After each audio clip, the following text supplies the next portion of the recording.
A family vacation begins peacefully in the woods of Magpie Island. Then Jonathan and Abby's mom breaks her ankle, and their dad has to rush her to the hospital. He promises to return in 3 hours, leaving Jonathan, age 12, in charge of his 6-year-old sister, whose legs are partially paralyzed. Moose, the family's dog, is with them, but Jonathan is uneasy.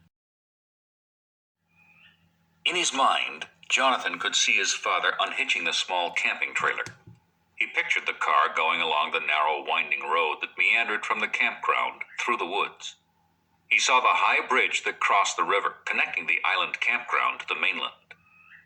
He imagined his father driving across the bridge, faster than usual, with Mom lying down in the back seat. Or maybe she wouldn't lie down. Maybe, even with a broken ankle, she would wear her seatbelt. She always did, and she insisted that Jonathan and Abby wear theirs. Moose cocked his head as if listening to something. Then he ran toward the trail, sniffing the ground. "Moose," Jonathan called, "come back." Moose paused, looked at Jonathan, and barked. "Come!" Moose returned, but he continued to smell the ground and pace back and forth. "Moose wants Mommy," Abby said.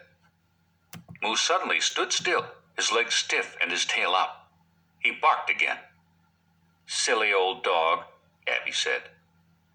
He knows something is wrong, Jonathan thought. Dogs sense things. He knows I'm worried about Mom. Jonathan patted Moose's head. "It's all right, Moose. Good dog." Moose barked again. "I'm hot," Abby said. "It's too hot to eat."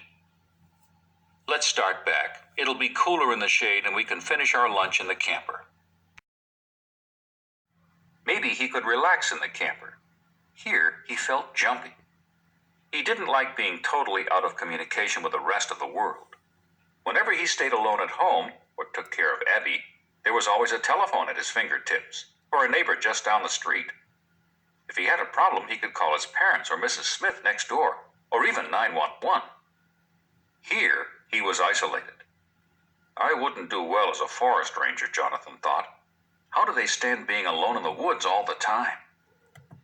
He rewrapped the uneaten food, buckled the backpack over his shoulders, and put the leash on Moose. The goofy way Moose was acting, he might bolt down the trail and not come back.